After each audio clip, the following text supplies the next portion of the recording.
जब भगवान उनको पाप से सब मुक्त कर देते हैं, फिर मुक्त होने का बाकी क्या रहेगा? आदमी दुख भोगता है पाप से, और भगवान कहते हैं या होंगता सर्व पापे भम क्षयशान। तो जो भगवान का शरणागत हो जाते हैं उसको और पाप नहीं है, पाप से खत्म हो गया। यद्यपि वो फिर पाप नहीं करे तो फिर उसका और पाप नहीं है, मुक्त हो गया। इस विषय में भगवान बताया है कि मान च व्यभिचारिणी भक्ति जोगी न जा सेवते सगुणान समतीतान ब्रह्म भूयाय कल्प। जो अव्यभिचारिणी भक्ति भगवान के चरण में लगा देते हैं। लेकिन अव्यभिचारिणी भक्ति का अर्थ होता है जो भगवान जैसा बताते हैं और भगवान के कथानुसार साधु शास्त्र जैसे बताते हैं, उसका नाम है अव्यभिचारिणी भक्ति, विधि भक्ति। जैसे बड़े बड़े आचार्य लोग विधि बताए हैं कि स्वयं विधि सब भगवान ही बताया है, दूसरे का बात छोड़ दीजिए। आचार्य होता है जो भगवान ने विधि बताया है उसी का अनुसरण करके काम करते हैं, उसका नाम है आचार्य। तो भगवान जब कहते हैं सर्वधर्मान परित्यज्य मामेकं शरणं व्रज, या हमारा चरण में शरणागत हो जाओ और कोई धर्म जाजम करने की आवश्यकता है, तो उसके नाम है शुद्ध भक्ति। जो शास्त्र में जैसा दूसरे देवता की पूजन करने के लिए बताया, तो किसके लिए बताया? जो कि कामी है, जो कि दुनिया में भोग करने को चाहते, उसके लिए। कामस्तस्य हितज्ञान जजन्ते अन्न देवता। जो अन्न देवता का भजन करते हैं, पूजन करते हैं, कौन है? वो कामस्तस्य हितज्ञान, वो काम के द्वारा उसको ज्ञान शून्य हो गया, इसलिए वो दूसरी देवता को भक्ति करते हैं। वो दूसरी देवता से जो कुछ मांगते हैं वो क्या भगवान नहीं दे सकते? दूसरी देवता लोग क्या है कि भगवान का नौकर चाकर है, तो मालिक क्या नहीं दे सकता? यदि कुछ आपको दुनियादारी के लिए कुछ चीज चाहिए तो भगवान से प्रार्थना करने से भगवान क्या नहीं दे सकते? इसलिए शास्त्र में बताया है अकाम सर्व काम व मोक्ष काम उदारधी तीव्रेण भक्ति योगेन जजेत परमं पुरुष। परम पुरुष कौन है? कृष्ण। जैसा अर्जुन समझा, पर ब्रह्म परम धाम पवित्रम परमं भवान पुरुषम शाश्वतम आद्यम। ये भगवान कृष्ण है, आदि पुरुष गोविंद। तो दुनिया में 3 प्रकार के लोग होते हैं। एक तो है अकामी, जिसको कोई कामना है ही नहीं, जिसको भगवान को मिल गया है उसका कुछ कामना ही नहीं। शामीन कृतार्थ हो उसमें बरंग न जासी।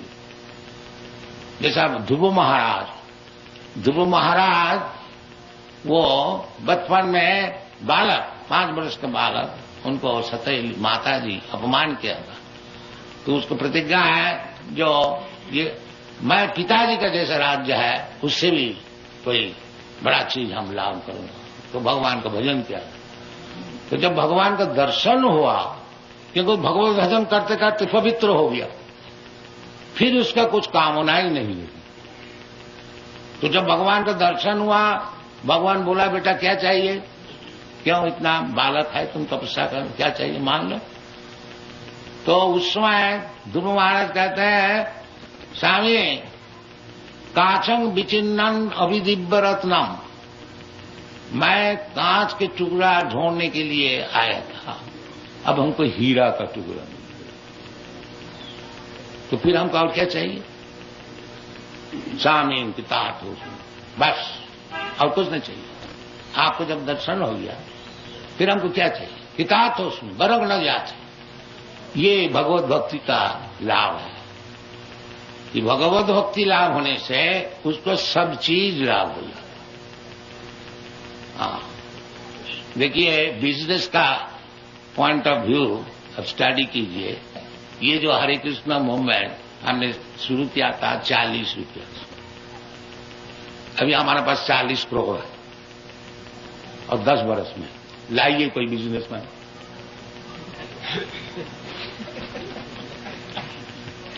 लाइए कोई बिजनेसमैन, और 102 सेंटर है। बिजनेसमैन कितना ब्रांच खोल सकते हैं? ये बात सही है कि जब लब्धा चापरम लाभम मन्नते नाधिकं तथा, जिसको लाभ हो जाने से फिर कोई लाभ का चीज ही नहीं होता, सब लाभ हो जाता, ऐसी चीज है भगवत भक्ति।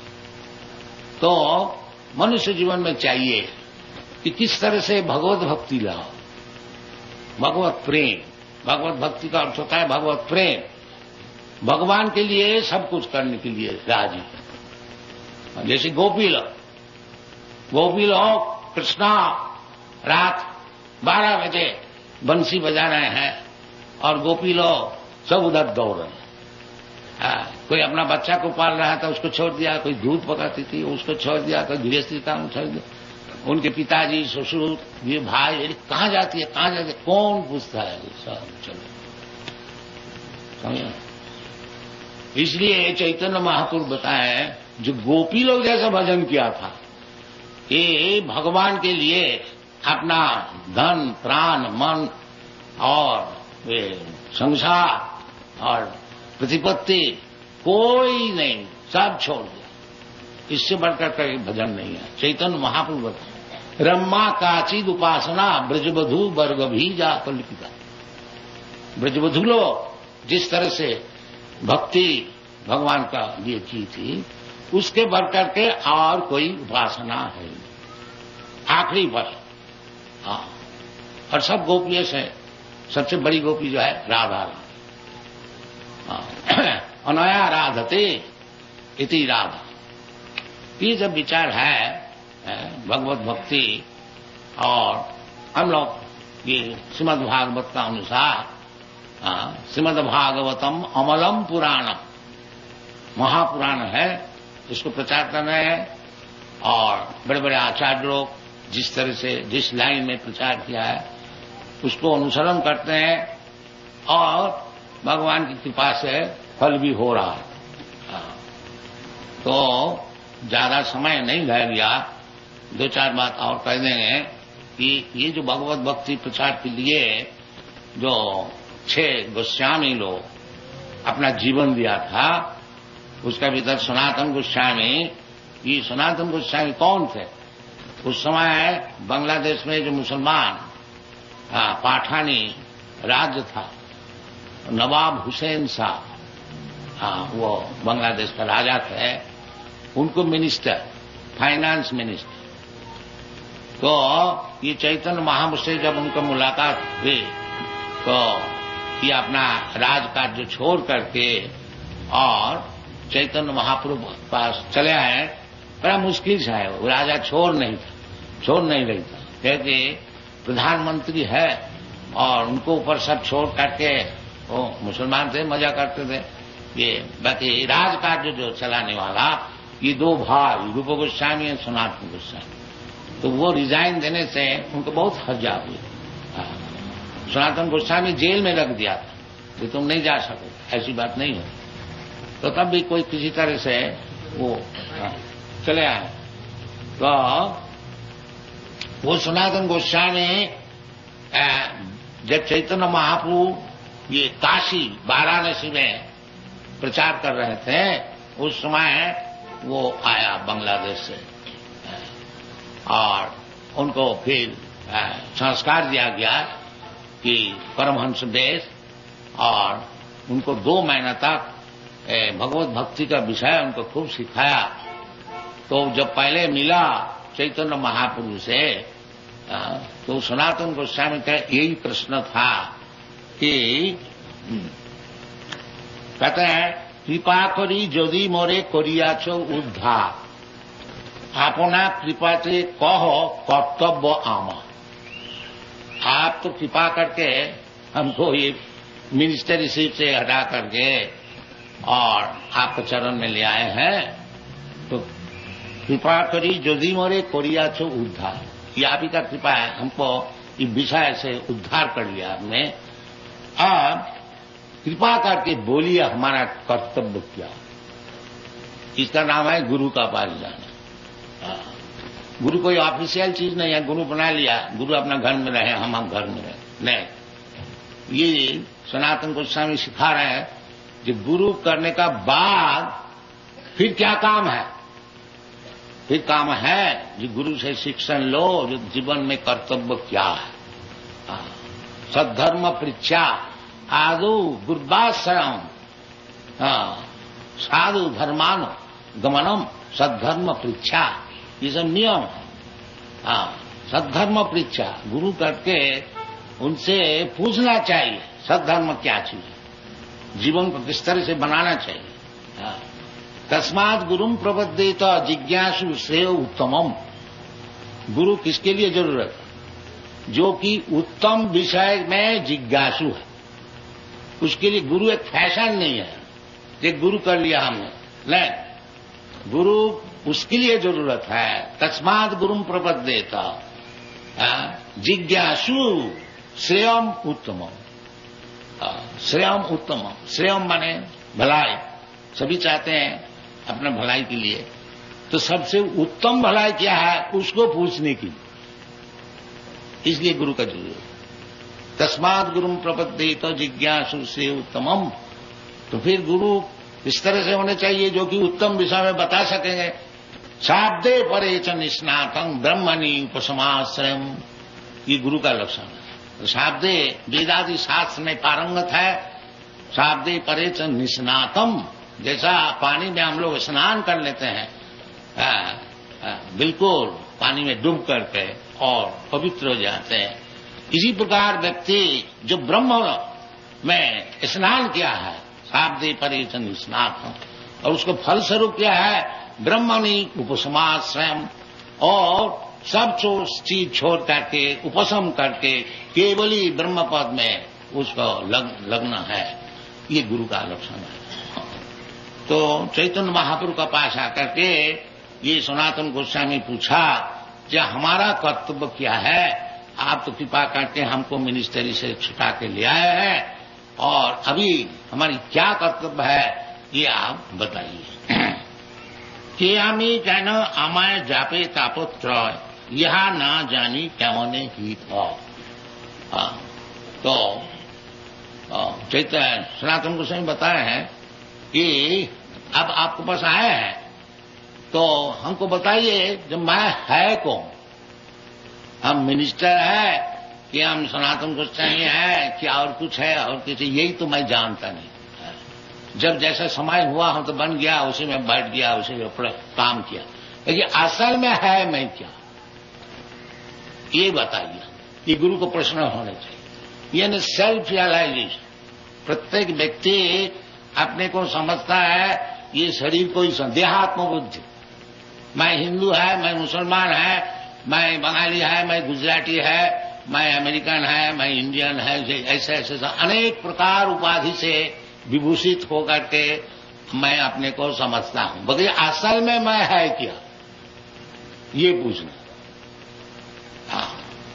हम कौन है? हम हिंदू है, न मुसलमान है, न क्रिश्चियन है, गुजराती है, बंगाली है, और काला है, सफेद है क्या है? हाँ, ये पूछ रहा है। ये गुरु का पास पूछना चाहिए। इन्हें सेल्फ रियलाइजेशन, आत्मज्ञान। श्रोतव्यादि निराजेन्द्र निरांसंति सहस्र गृहेषु व्योमेन। आत्मतत्व जो नहीं जानते हैं वो मूर्ख ही रह जाते। तो इसलिए सनातन प्रभु सनातन गोस्वामी जो पूछ रहे हैं के आमी कहने मोरे जापे ताहो। भगवत भक्ति पहले आपने को समझा कि आमी कहना मोरे जापे ताहो, मैं है कौन। और तीन प्रकार के जो भौतिक ये जो क्लेश है उसको क्यों हमको सहना पड़ता है। हम तो चाहता है, कौन मरने को चाहता है, बाकी सब मरता है। ये पूछना चाहिए। जो हम तो मरने को नहीं चाहता हूं, हम तो अब बुढ़ापा में आने को नहीं चाहता हूं, सब समय नौजवान रहने चाहता हूं, फिर हमको जबरदस्ती क्यों बुढ़ा बनाया गया था? ये प्रश्न होना चाहिए। हाँ, कि हम ही क्या न मरे जाते था तो इसका नाम है सत्संग है, और इसके लिए हमारा भारतवर्ष में अनेक प्रकार साधु संघ का विचार है, विशेष करके भगवद गीता जो कि स्वयं भगवान बता रहे हैं। तो हम लोग को ये लिए उचित है जो जैसा भगवद गीता में बताया है उस प्रकार शिक्षण ले करके अपना जीवन धन्य करें। और इधर जो हम लोग ये केंद्र खुला है, ये हमारा मिशन यही है और कुछ नहीं है। ये चैतन्य महाप्रभु का मिशन है। चैतन्य महाप्रभु का क्या मिशन है? क्या यही मिशन है कि तीन दफे चैतन्य महाप्रभु बताया, जो भारत भूमि ते मनुष्य जन्म हईल जा, जन्म सार्थक करी करो परोपकार। जिसका भारतवर्ष में जन्म हुआ है वो साधारण मनुष्य नहीं है। ये देवता लोग भी प्रार्थना करते हैं भगवान से कि हमको और एक दफे भारतवर्ष में जन्म दे दिया जाए। भारतवर्ष का जन्म ऐसी है। अभी तक इतना नास्तिक के बाद फैलाया जाता है, तब भी भारतवर्ष में कुंभ मेला होता है, करोड़ों आदमी आते हैं, और हम लोग को ऐसे ही कोई दीन व्यक्ति कोई अगर उत्सव करते हैं तो रोजाना 20-30 हजार आदमी साथ देखने सुनने को आते हैं। ये भारतवर्ष है। इसलिए चैतन्य महाप्रभु विशेष करके बताया है भारत में कि भारत भूमि ते मनुष्य जन्म हुई जा, जन्म सार्थक करी करो परोपकार। तो आप लोग सब भारतीय है, भारतवर्ष में आप लोग को जन्म हुआ था, इधर आए हैं व्यवसाय के खातिर में और कुछ करते नहीं। बाकी ठीक है, बाकी चैतन्य महाप्रभु कहते हैं आमार आज्ञाएं गुरु होइया तारो यही देश। जो हमारी अभ्यास है, आप लोग सब भारतीय जितने हैं सब गुरु हो जाएगी। हमारा आज्ञाएं गुरु है या तारो एक देश। आप लोग अफ्रीका में आए हैं, ये अफ्रीका देश को उद्धार कीजिए, ये आप लोग का कर्तव्य। खाली रुपया कमाना नहीं, रुपया कमाइए, बाकी परोपकार के लिए खर्च कीजिए। ये भारतीय का कर्तव्य है, ये चैतन्य महाप्रभु का। और किस तरह से अब गुरु हो जाए, कैसे गुरु है? हमारा तो कोई विशेष विद्वान है नहीं, कुछ जानते ही नहीं, कोई विद्वान का होने का जरूरत नहीं है। फिर कैसे गुरु हो गए? जारे देखो तारे कहो कृष्ण उपदेश, बस गुरु हो। कोई ढंग दिखाने का जरूरत नहीं है, सोना बनाने की जरूरत नहीं, केवल कृष्ण जो बताया है उसको बताया, अब गुरु हो जाए।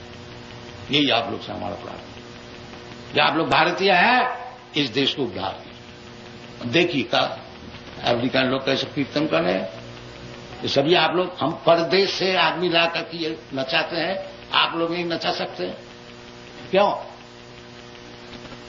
ये हमारी प्रार्थना। आप लोग नचाइए, आप लोग इधर है।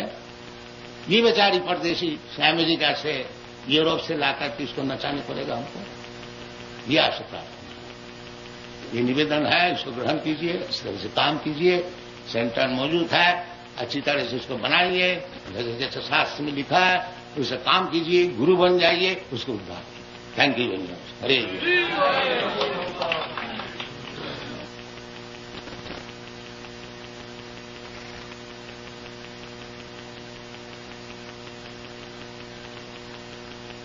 राजा साहब, सज्जनों, हमारे लिए तो एक मुश्किल है।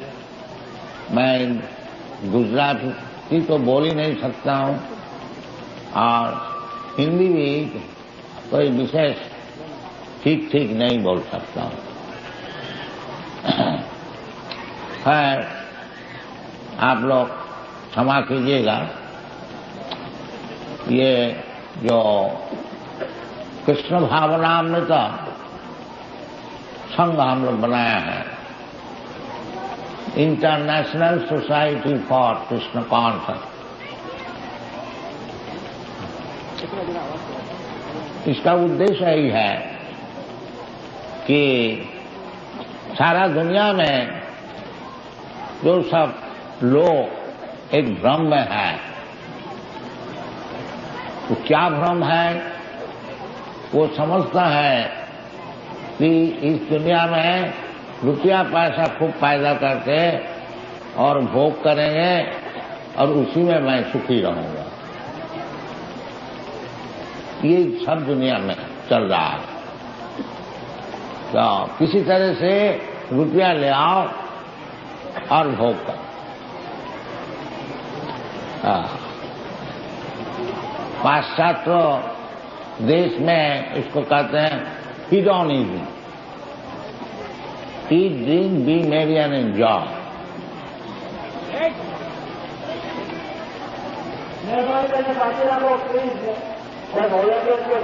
पुलिस मेहरबानी करें तुम्हारे ऊपर गुजरात दिखा दो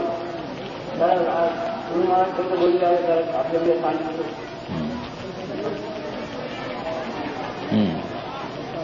प्लीज बाकी आपको मेहरबानी जुर्माने करेंगे अगर कुछ आए तो ये मतलब जुर्माना बोली रहा है। बैठिया हम लोग ऐसा ही है। नदी जाके आंखों बता दो, नदी जाए सामने तो श्री चैतन्य महाप्रभु आज से 500 वर्ष पहले ये संकीर्तन मूवमेंट आंदोलन, संकीर्तन भगवान का नाम का प्रचार, भगवान और भगवान का नाम कोई प्रभेद नहीं है। नाम चिंता मणि कृष्ण शास्त्र में बताते हैं, जो भगवान का नाम जो कृष्ण और भगवान का नाम जो राम, ये स्वयं भगवान है। नाम चिंता मणि कृष्ण। चैतन्य रस विग्रह, जैसा भगवान विग्रह मूर्तिमान पूर्ण चेतन, इसी प्रकार भगवान का जो नाम वो भी पूर्ण चेतन। नाम चिंतामणि कृष्ण चैतन्य रस विग्रह।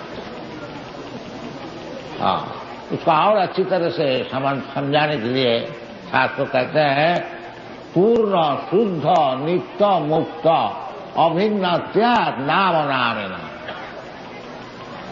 ये नहीं समझना चाहिए कि भगवान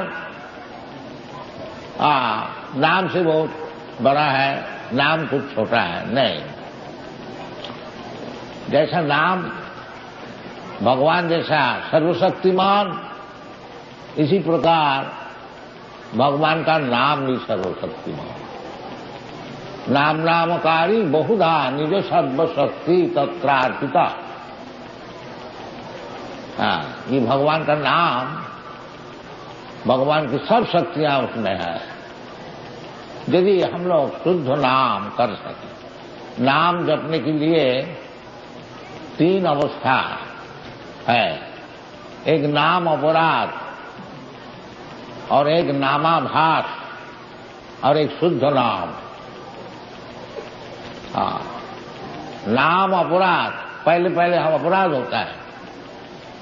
ये बहुत से आदमी ऐसे ही समझते हैं जो हरे कृष्ण नाम जपो और दुर्गा नाम जपो, काली नाम जपो, ये और कोई देवता का नाम जपो, सभी एक है। ये नाम अपराध। शास्त्र में कहते हैं हरेर नाम हरेर नाम हरेर नाम हरेर नाम ही वो केवल, और कोई नाम नहीं, हरेर नाम। आदमी भ्रम से ये समझता है कि कोई भी नाम जप लो, और वो लोग बोलता है कि ऐसा नाम मुझे जपो। नहीं, ये शास्त्र विधि नहीं है। हरेर नाम हरेर नाम हरेर नाम हरेर नाम वो केवलम कलौ नास्ति व नास्ति व नास्ति व गतिरन्यथा। कलियुग में सब आदमी बहुत पतित है। कलियुग का विशेष वर्णना 12 स्कंद में बताया गया है भागवत में। हाँ, वो सब मिलता जुलता है। एक शब्द उसमें आया है लावण्यम केश धारणम। कलयुग में आदमी समझेगा कि ज्यादा बाल रखने से बड़ा सुंदर हो जाएगा। आप लोग देखिएगा आजकल नौजवान खूब बाल रखते हैं, तो समझता हम बहुत सुंदर होंगे। लावण्यम केश धारण। बाकी ये कलयुग का एक पहचान है, लक्ष्मण। और भी बहुत से हैं। दाम्पत्य रति में वही, ये स्त्री पुरुष का जो संपर्क है ने पति पत्नी, वो संपर्क तब तक ठीक रहेगा जब तक उनका जो काम परितृप्ति चलेगा। दाम्पत्य रति में वही, इसका प्रमाण विदेश में, पाश्चात्य देश में बहुत, थोड़ा उनका इंद्रिय तर्पण में गोलमाल हुआ तो डाइवोर्स कर दो। तो शास्त्र में लिखा है दाम्पत्य रति में वही, विप्रत्य सूत्र में वही। विप्रत्य ब्राह्मण कैसे रह गए? ने 1-2 पैसे का सुतली लगा दिया, और सब ब्राह्मण का गुण जो है सम दम तितिक्षा आर्जव, ज्ञानम विज्ञानम आस्तिकम ब्रह्म कर्म स्वभाव, सब गीता में बताया, आप लोग जानते हैं। वो सब समदम सब चूल्हे में गया, 2 पैसे का सुतली लगा दिया ब्राह्मण। ये सब कलियुग का पहचान है, दिखा है। और आयु और मेधा और दया और धर्म, ये सब बिल्कुल चला जाए। ये सब कलियुग में विस्तार वर्णना। आप लोग जो भागवत पढ़ेंगे 12 स्कंद में 3य अध्याय में ये सब वर्णना है। इसलिए चैतन्य महाप्रभु शास्त्र का अनुसार कहते हैं कि हरे नाम हरे नाम केवलम कलो नास्ति व गतिरन्यथा। कलियुग में यही एक पंथा है जो कि आपको ये भौतिक जगत से भगवान का पास पहुंचा सकता है। आदमी जानते ही नहीं कि हमारा मनुष्य जीवन का उद्देश्य क्या है, ऐसा नीच हो गया। न थे विदुर सार्थ गति विष्णु, पहले भी था, कम था। जैसा पहले भी रावण था, सन्यास वेश लेकर के और सीता को हरण करने को दिया। तो आजकल ज्यादा हो गया। उस समय एक ही सन्यास था, रावण मिलता है, जो कि सन्यास वेश धारण करके परस्त्री हरण करने के लिए गया। आजकल बहुत मिल जाए। तो ये कलियुग है। और ये कलियुग का विषय शास्त्र में बताया है कि प्रायेण अल्पायुष कलौ अस्मिन् युगे जना मंदास्मंद मतयो मंद भाग्या उपद्रुता।